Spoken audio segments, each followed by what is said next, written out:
Welcome to the video on cybersecurity. So in this lecture, we will be discussing on the various financial frauds and social engineering attacks. What basically is a financial fraud? So financial fraud in cybersecurity means it involves a variety of malicious activities focusing to steal money or financial information through digital means. So some of the commonly occurring cyber financial frauds include phishing and spear phishing attack. So these attacks normally happens on emails or messages. So the messages that we receive will appear to be from a legitimate source, but they may not be from a legitimate source. And the tricking victims always provide or ask for personal or financial information such as bank accounts, numbers, or the credit card details or login credentials. So these information will appear to us as email or messages. Credit card frauds. So cyber criminals basically steal credit card information through several means like hacking, phishing, or skimming devices. So these devices are fixed on ATM machines. So when we insert our ATM cards in the machines, there are chances that these devices capture the credentials from the machine, and further they use it by creating clones of similar ATM cards, which they can use it for further stealing of money. They can use this information or our credit card details like passwords and make unauthorized purchases or sell data on the dark web. Online banking frauds. So this occurs usually. The attackers try to exploit the vulnerabilities in online banking systems and users will reveal their banking credentials. They may use malwares, phishing attacks, or fake banking apps to gain the access to accounts and finally end up in transfer of funds illegally. Investment scams. So normally this is quite common and it is available on internet. So scammers, they set fake investment opportunities, basically focusing returns with a large amount, the two very short time, and risk is also going to be very short. So these schemes are often promoted through emails or social media or fraudulent website, lure victims into investing money which the scammers can steal. Those investments what we make as a user are not authentic, so we may not take the actual figures what we invested. Business email compromise.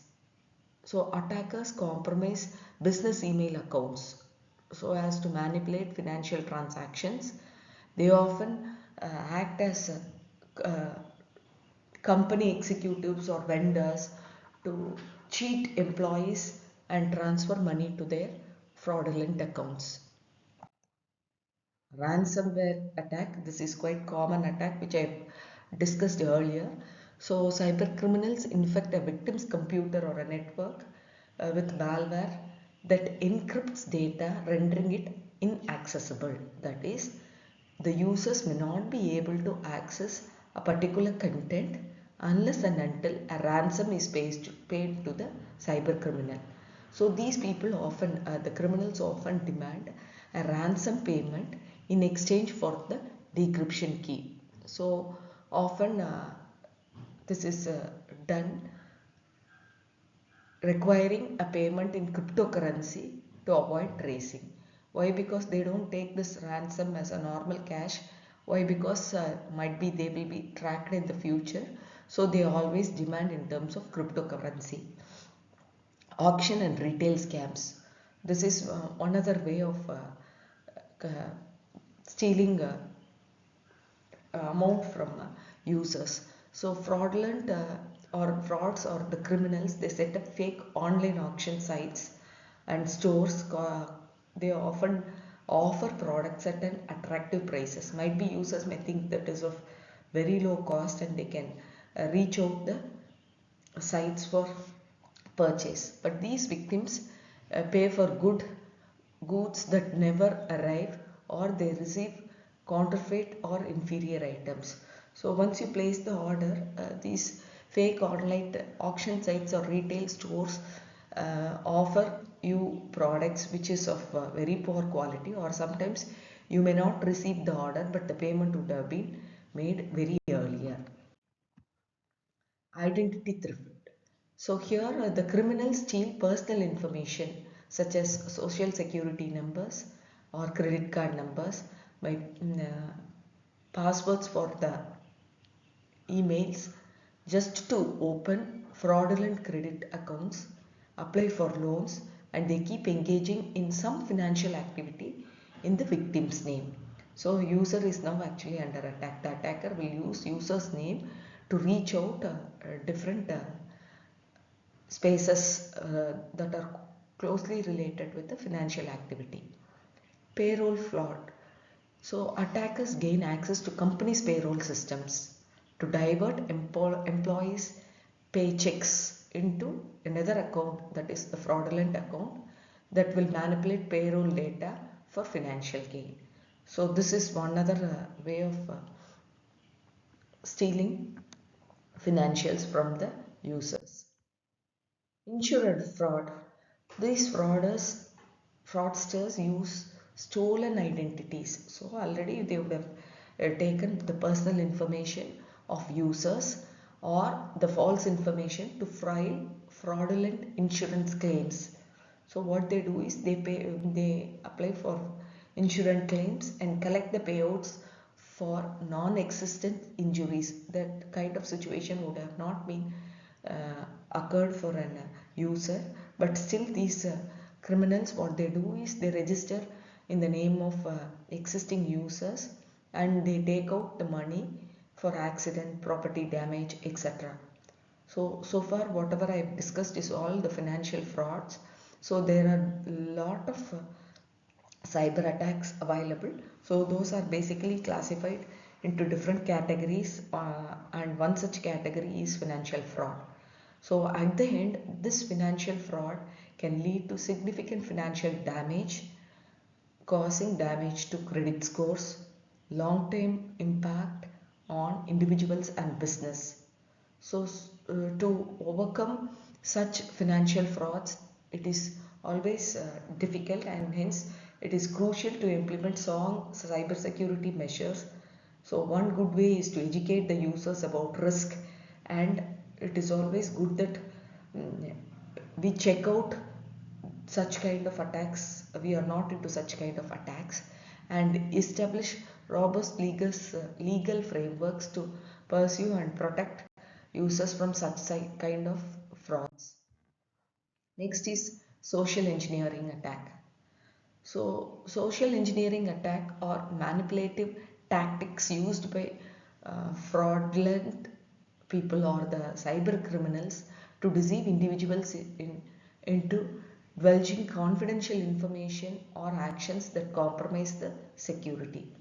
Such common type of social engineering attack includes phishing attacks, which we have already discussed in many cases. So here often messages from fake websites designed to steal credentials or personal information or financial data. Spear phishing attack.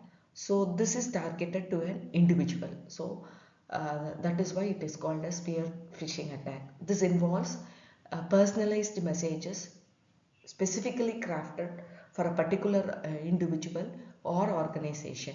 So attacker gathers information about the target before the email is sent to them. Phishing attack or voice phishing. So cyber criminals use phone calls to impersonate legitimate entities such as banks, technical support or government agencies, asking for sensitive information and therein placing an attack through a phone call. Smishing, often known as SMS phishing, similar to phishing but involves sending deceptive text messages to lure victims and taking their personal information.